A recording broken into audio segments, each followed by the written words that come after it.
नक्की मदत करतील अशी मी आशा करतो. दैवत छत्रपती शिवाजी महाराज यांना शतकोटी प्रणाम करून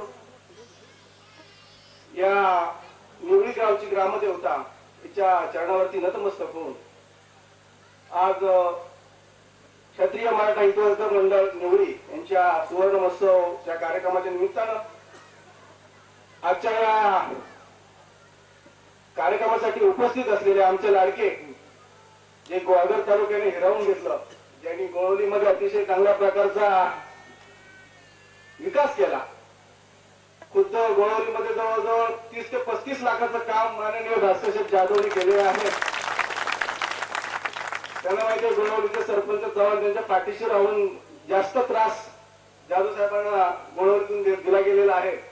असे आजच्या या कार्यक्रमासाठी उपस्थित रत्नागिरी जिल्ह्याचे माजी पालकमंत्री माननीय भास्करशेठ जाधव साहेब, आजच्या या कार्यक्रमाला उपस्थित समाजाचे मराठा समाजाचे विश्वस्त माननीय डी एन लाड साहेब, त्याचप्रमाणे शिर्के, त्याचप्रमाणे देसाई साहेब, समाजाचे अध्यक्ष माननीय लाड साहेब या व्यासपीठावर उपस्थित, याच पंचक्रोशीतील सर्व सरपंच उपसरपंच, त्याचबरोबर बऱ्याच वर्षाच्या कालखंडानंतर या ठिकाणी उपस्थित असलेले 40 गावातील माझे या ठिकाणी जमलेले सर्व समाज बांधव यांना प्रथमतः मी मानाचा मुद्दा करतो.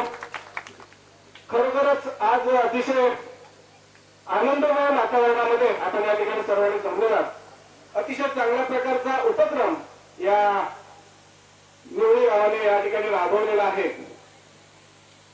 गेले बरेच महिने मी बघतोय की लाड साहेबांच्या माध्यमातून किंवा इथली सगळी मंडळी आहे अतिशय चांगल्या प्रकार कार्यक्रम करून या ठिकाणी तो कार्यक्रम राबवला जाईल.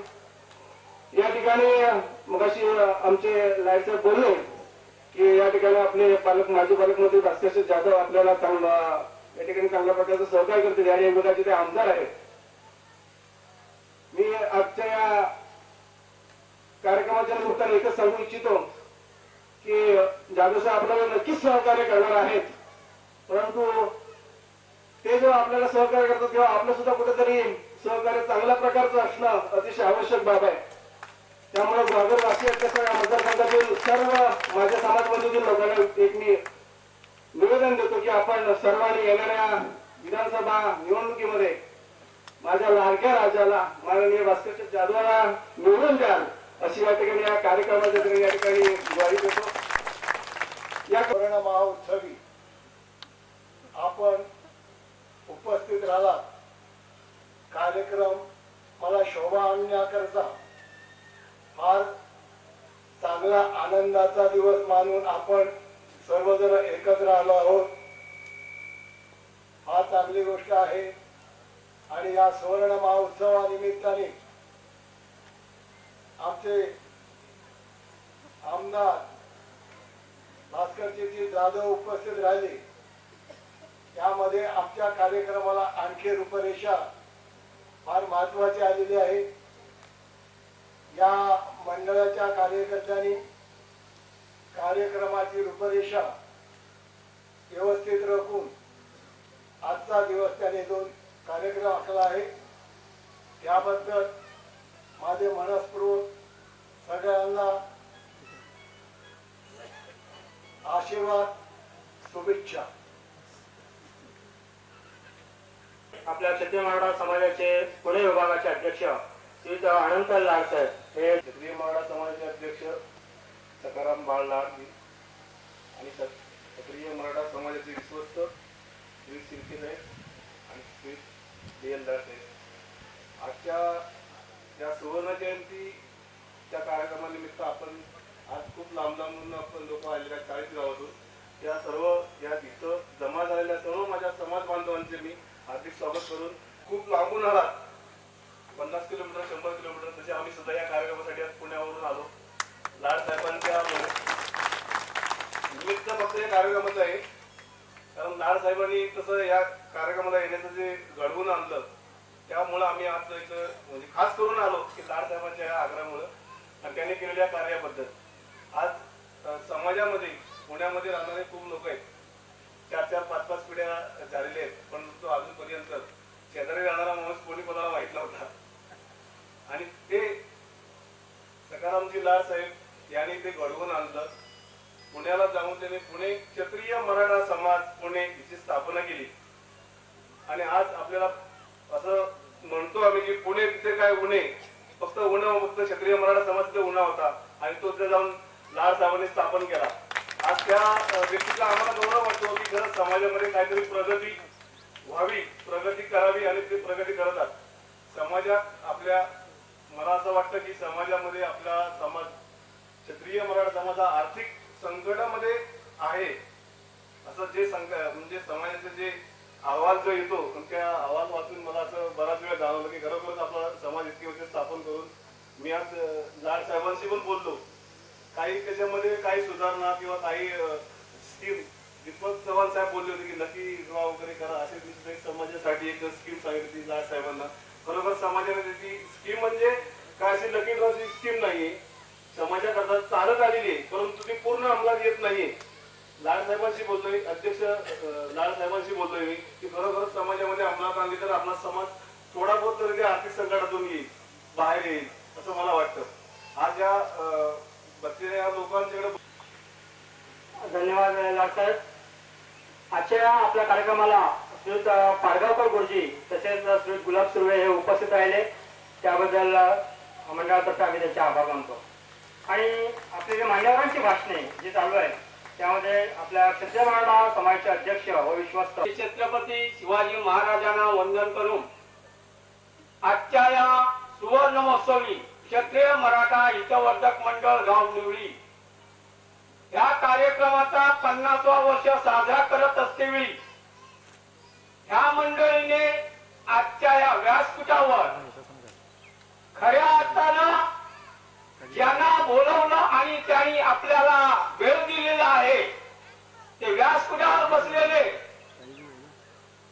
आमदार, पालकमंत्री, माजी पालकमंत्री आणि प्रदेश अध्यक्ष म्हणजे महाराष्ट्राचे राष्ट्रीय पक्षाचे अध्यक्ष आणि आमच्या सगळ्यांचे लाडके नेते धडाडीचे आणि या कोकणामध्ये ज्यांचं नाव आज चांगल्यापैकी आज नाव लोकच नेतात ते असे प्रिय भास्कर शेठ यादव साहेब आम्ही आपल्याला निवडी मंडळाच्या वतीनं लाख लाख प्रणाम देतो, अभिनंदन करतो, स्वागत करतो. कारण हा कार्यक्रम आपल्यामुळेच आम्ही आज जाहीरपणे सांगतो की हा कार्यक्रम आज आपला साजरा होत आहे. त्याचप्रमाणे सुनील क्षत्रिय मराठा समाजाचे विश्वस्त लाड विठ्ठलराव शिर्के, रघुनाथ चव्हाण, प्रकाश जाधव आणि निवळी गावचे सरपंच बबन लोकरे, माजी सरपंच चंद्रकांत सुर्वे, माजी सरपंच पोदारे आणि सगळे 40 गावातील 40 गावातील क्षत्रिय मराठा समाजातील आलेले बांधव आणि इतर आपले मित्रमंडळी पोलीस आणि म्हणून आम्हाला आनंद वाटतो. आता पुण्यावरून आलेले आनंदसार बोलले पुणे विभाग क्षत्रिय मराठा समाज पुणे विभागाचे अध्यक्ष आनंदसार तुलसण गावचे आणि तुलसण गावामध्ये एक दुसऱ्याला विचारत नव्हते त्यांनी स्वतः सांगितलेलं आहे. आणि तिथे 45 घर आहेत. मुंबईतून मी त्यांना संपर्क साधले आणि विचार केला ह्या सगळ्यांना एका वेळेला एकत्र आणण्याचा प्रयत्न कसे करावे आणि ती योग अनंतसार आणि अनिल जाधव इथे आलेल्या ते देखील पुण्यावरून आणि सुरेश सुर्वे या मंडळीने मला सांगितलं तुम्ही या आम्ही बघू. पहिल्या सभेला ते लोक एकत्र आले आणि 45 घरांचा एकत्र संघटना बांधली.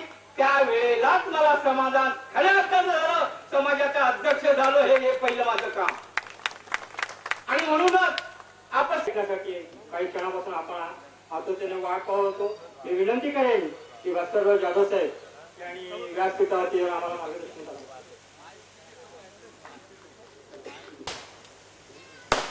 क्षत्रिय मराठा निवडी हितवर्धक मंडळ यांच्या वतीनं आज सुवर्ण महोत्सवी कार्यक्रम आयोजित करण्यात आलेला आहे आणि त्या कार्यक्रमाचा आजचा दुसरा दिवस आहे.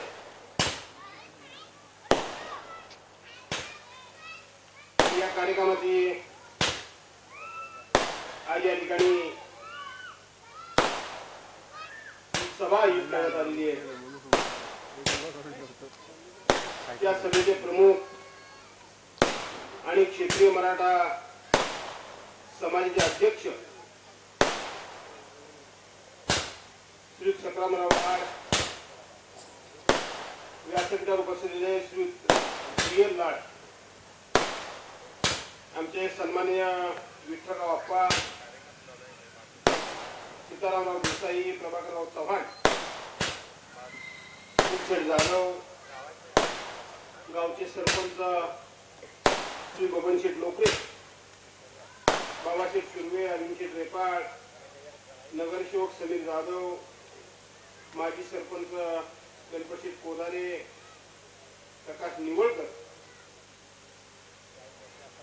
श्री रघुनाथराव चव्हाण, प्रकाश चव्हाण,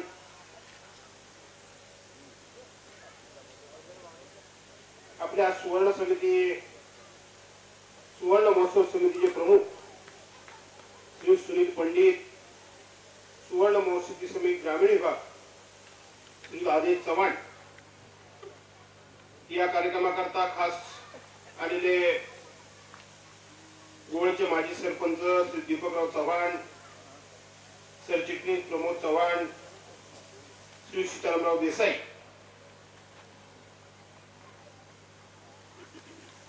यांच्या कार्यकालामध्ये या परिसरामध्ये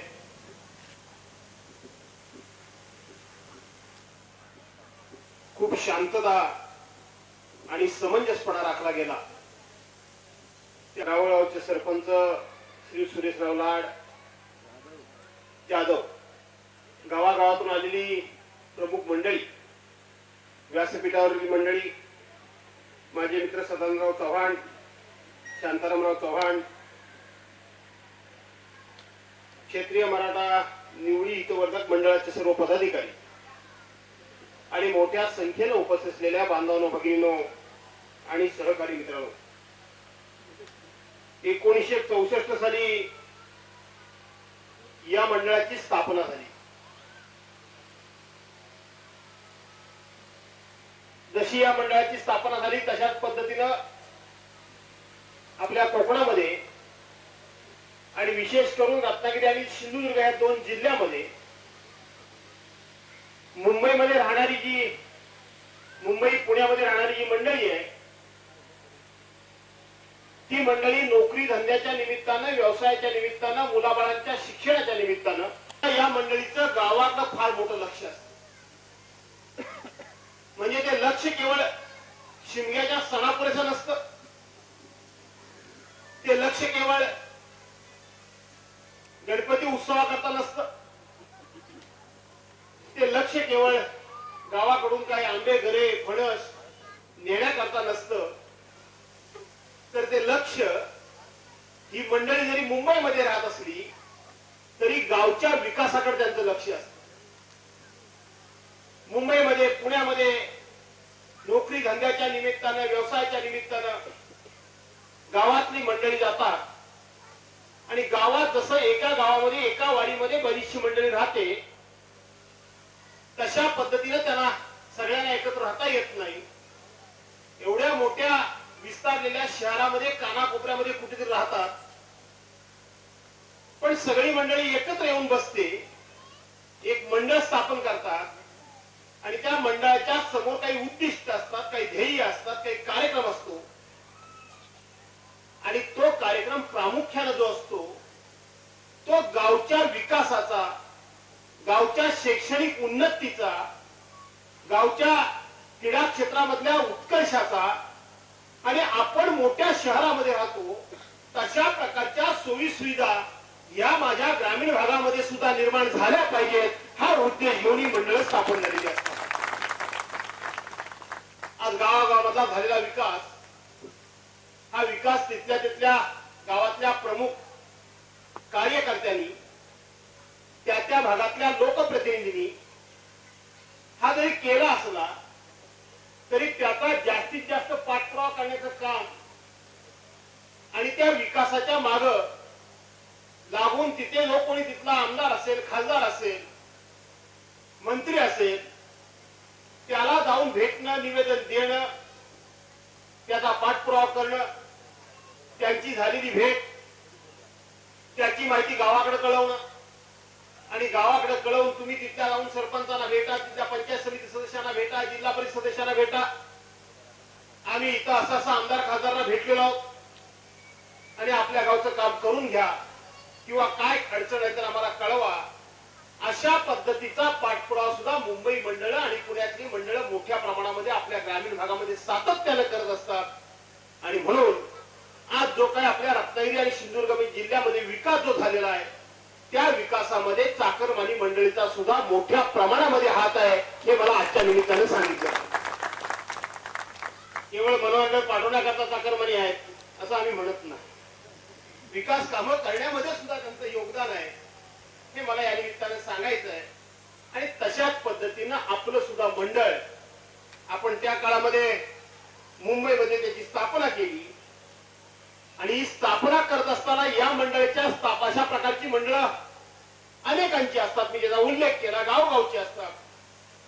पण या मंडळाचा आणि बाकीच्या मंडळांमधला मूलभूत प्रश्न जो आहे, फरक जो आहे तो फरक अत्यंत वाखाणण्याजोगा आहे. आज आम्ही महिलांना 50% आरक्षण राजकारणामध्ये दिलेलं आहे, महिलांना सहकार क्षेत्रामध्ये दिलेलं आहे. गावात जर 7 किंवा 9 किंवा 11 सदस्य ग्रामपंचायतीचे असतील तर आता 11च्या निम्मे 5.5 नाही, 6 महिला आणि 5 पुरुष. 7 सदस्य असतील तर 3.5 नाही, 4 महिला आणि 3 पुरुष, म्हणजे जवळजवळ 50, 55, 60% पर्यंत आरक्षण त्या आपण या त्या महिलांना दिलेलं आहे. आज महिलांना शिक्षणाकरता सुद्धा संपूर्णपणे स्वातंत्र्य आहे. सगळ्या क्षेत्रामध्ये आज महिला पुरुषांच्या बरोबरीने. आज आमच्या इथं पोलीस अधिकारी बसलेत, आज पोलीस खात्यामध्ये महिला आहेत. माननीय पवार साहेबांनी निर्णय घेतल्यानंतर सैन्यामध्ये महिलांना संधी मिळाली, एअरफोर्स मध्ये म्हणजे हवाई विभागामध्ये म्हणजे वैमानिक होण्याचा मान हा महिलांना मिळाला.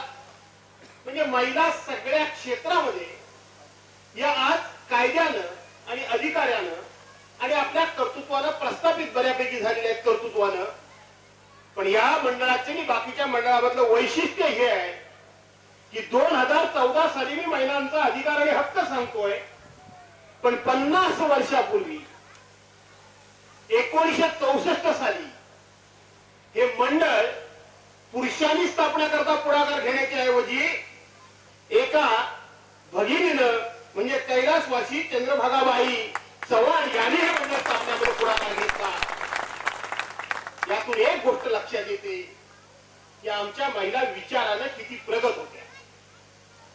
आमच्या महिला विचारानं किती प्रगत होत्या याचा विचार माझ्या मोठ्या प्रमाणामध्ये यात बसलेल्या या भगिनी आहेत त्यांनी हा लक्षामध्ये घेतला पाहिजे. 1964 साली यावेळेला चूल आणि मूल, मला गोळी तुम्ही दिली माझी अडचण करून जाते, तोंडाला लाल गोड गोळी आहे त्यांची. तशा प्रकारचा कुठलाही प्रकार न होता थोडस काम जर केलं तर पूर्वीपेक्षा 4-6 पट धान्य पिकू शकतं.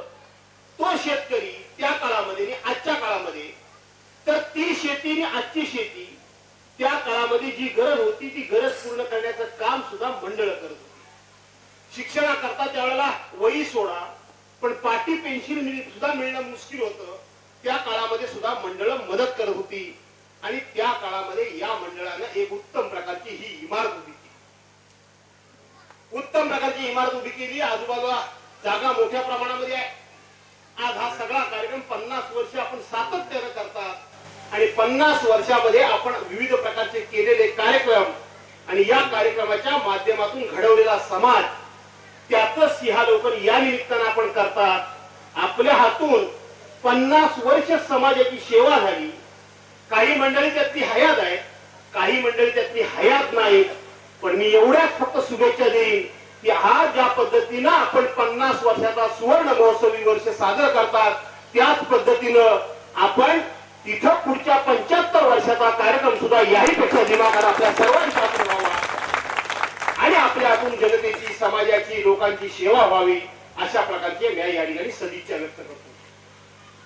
बांधवांनो, भगिनींनो, आपल्याला आता संदर्भ बदललेले आहे. पूर्वीसारखे आता दिवस राहिलेले नाही. आता शिक्षणाच्या संकल्पना बदललेल्या आहेत. आता शिक्षण हे पाटीवरचं, वहीवरचं शिक्षण जवळ संपुष्टात आलेलं आहे. आता आमच्यासारख्याचं सुद्धा गव्हर्नमेंट डिपार्टमेंट जर एखादा असेल तर पेपरलेस डिपार्टमेंट झालं पाहिजे, अशा पद्धतीची संकल्पना आहे. आज आपल्या समोर जग हे कम्युनिकेशनच्या माध्यमातून खूप जवळ आलेलं आहे आणि त्या दृष्टीनं आपल्याला आता नवीन तंत्रज्ञानाचा वापर मोठ्या प्रमाणामध्ये करण्याची आवश्यकता आहे आणि त्याच्याकरता आपण सर्वांनी पुढाकार घेण्याची आवश्यकता आहे. तो पुढाकार घेत असताना आमच्यासारख्या लोकप्रतिनिधी सुद्धा आपल्या सर्वांना जबाबदार मदत करणं, पिण्याचे म्हणजे पाणी सोय करणं, इथपासून आपण जबाबदारी